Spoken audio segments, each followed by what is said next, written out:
What is up, Internet? This is Kyle with Slapshot Toys and Comics doing another action figure review. Today we're going to be taking a look at the Hot Toys Batman Returns Michael Keaton Batman 6 scale figure. I was able to find this figure at a local con. I was actually looking specifically for this one figure, and actually the very first booth I went to had it. So I was super excited to be able to add this to my collection. And I gotta say, this is just a flat out awesome figure. Alright, let's go ahead and get Batman out of his packaging. And here is the Michael Keaton Batman Returns 1/6 scale Hot Toy figure out of the box. And I gotta say, Hot Toys just absolutely nailed the Batman Returns suit and Michael Keaton's likeness, and this is just a phenomenal figure. I'm really happy I was able to find this and add it to my collection. Just everything from the sculpting to the materials that they used just screams Batman Returns, which is my favorite Batman movie. I think even though Tim Burton took a lot of liberties with the origins of Catwoman and Penguin and those type of things, I think he still nailed the aesthetics of the darker Frank Miller Batman, but still kept some of the fun and hokiness of the 66 show and the original comics. So that's why Batman Returns still to this day is my favorite Batman movie. And I just really liked Michael Keaton as Batman as well. So this is just a figure, as a Batman Returns fan, that I'm just absolutely in love with. Alright, so now we're going to take a look at the accessories that come with this figure. The first thing I want to take a look at is the base. This is a really, really cool stand that Hot Toys has given us.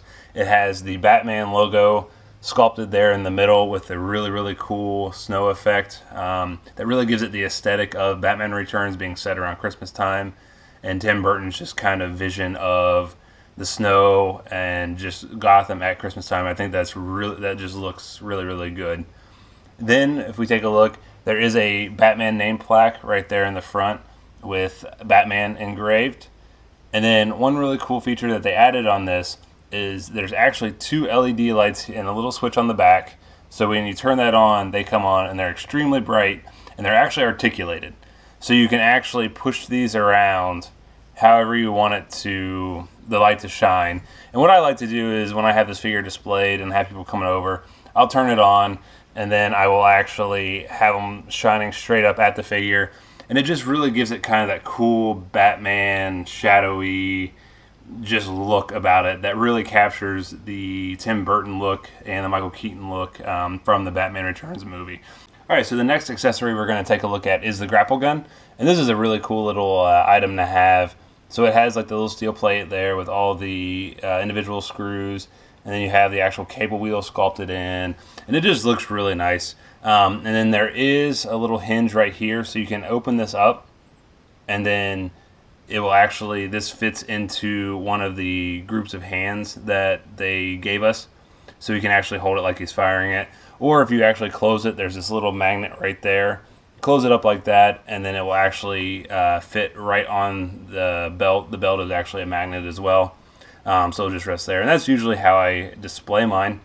The next thing we'll take a look at is the Batarang, and this is really cool because this is the homing Batarang that Michael Keaton uses in the movie. So you have the little detail of the homing device right down here where you can program it, and then you have the really cool display right there with the 4 bad guys. I really think this is cool, and like all the little lines sculpted in. This just really, really looks like the Batarang that he used in the film. You get 2 of these little cartridges. Not a whole lot going here detail-wise. Just that little blue right there kind of reminds me of like a Sega Genesis cartridge.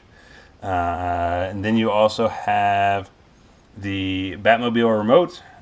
Not a whole lot going on here either, but still a nice piece to have.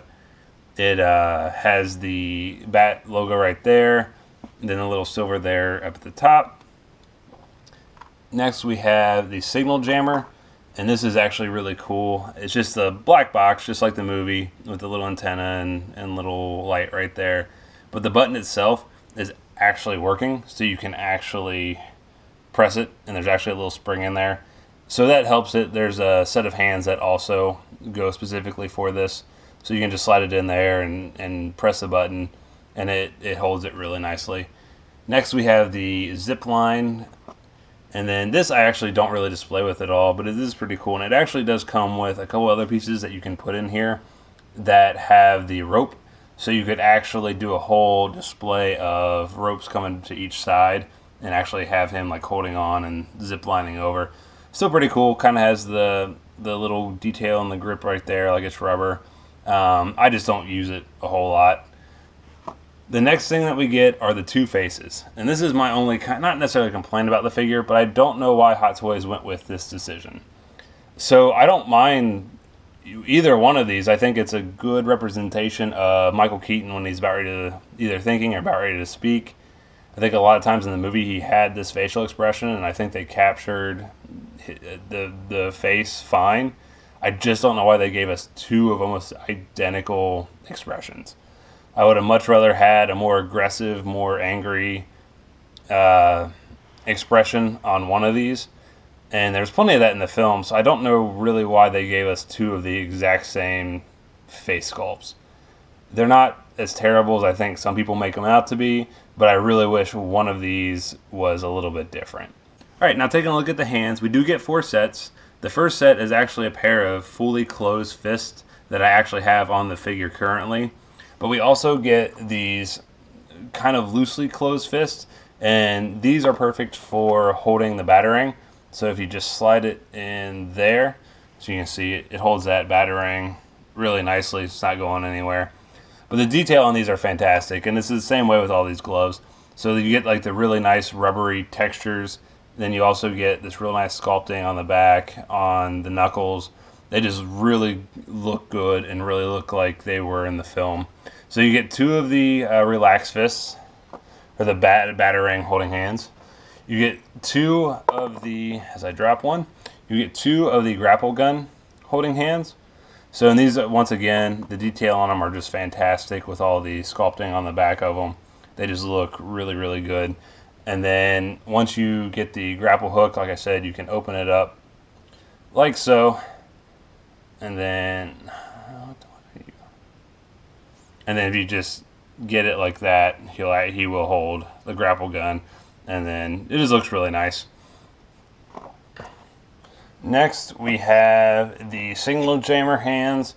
And then these are not as open as the grapple gun hands. But these, you can just slide in the signal jammer like so. And then, and of course I knock it out. But just slide that in, and then it looks like he's pressing down on that button right there, which looks really nice. If you want to display them with that signal jammer, it works really, really well. So you get both the left hand, right hand of that, and then the last thing we get, other than the fisted hands on the figure, is this kind of reaching hand, which looks fantastic, and I really like the sculpting in here where it looks like the rubber's been pieced together, and you get like actual individual stitching marks, and then once again, just the all the sculpting on the back of the hand just looks absolutely phenomenal. Just to give you an example of how the belt works, there is a magnet, like I said, in the grappling hook here, and it will actually just sit right here on the belt and just clamp with the magnet. So it just rests right there, and it just looks really cool. Alright, so now we're going to take a look at the actual figure itself. And zooming in here, and I think they I know it's Hot Toys, and they do a phenomenal job on these things, but just the likeness of Michael Keaton and the sculpting of this cow is just phenomenal. You get just these massively pointy ears, and then you get the actual detail in here in the temple, and then just the expression of the anger in the brow. It's just a phenomenal job just capturing the likeness from Batman Returns. And then the eyes, you get the painted right around the eyes, much like in the movie. The nose piece just looks awesome. The facial expression, this one, I think just really captures Michael Keaton's likeness just unbelievably. And then looking down, you have this pleather type material on the cape, which is just awesome. So if we take a closer look at that, it has this like nice texture to it where it does feel and look like just pleather. And honestly, I've had a couple of friends ask me if it was real leather, which obviously it's not, but it looks like it. Just the stitching and detail work is just unbelievable. And then you have, going over to the front, you have, now this is all one full piece as far as the body down to the boots. So everything here is just one really nice piece of rubber, but the sculpting is just fantastic. Everything from the logo is awesome down to the chest piece, and just the abs just looks fantastic from the movie. And same with the belt. Everything just really, really looks like how it did in Batman Returns. I love the legs, just the real simple pieces of rubber put together. Same with like the knee pads right there. The boots are sculpted brilliantly as well. Even down to I can only find it in one scene in the movie, but to where they actually have the individual bat logo right there on the top of the ankle. It's just awesome. And then it almost looks like kind of like Air Jordans or some sort of basketball shoe with all the detailing right here, which I never really noticed in the film before. But it's just awesome that they, take the time to give such an accurate sculpting of these movies and characters that we love, just this much love and attention. And then there's some tread down there with the DC Comics. Looks pretty good. Arms, not a whole lot to them, much with like the legs. So you have a little bit of kind of piecing together the rubber there. And then obviously the little spikes there on the gauntlets look fantastic. And these things are sharp. Changing out the hands already. I've already drew blood off those things. The only thing about this figure is I have heard that the ears and these spikes are extremely fragile, and I can see that. So just be really careful if you do have this figure or you're planning to pick this figure up. Those are the two really fragile parts.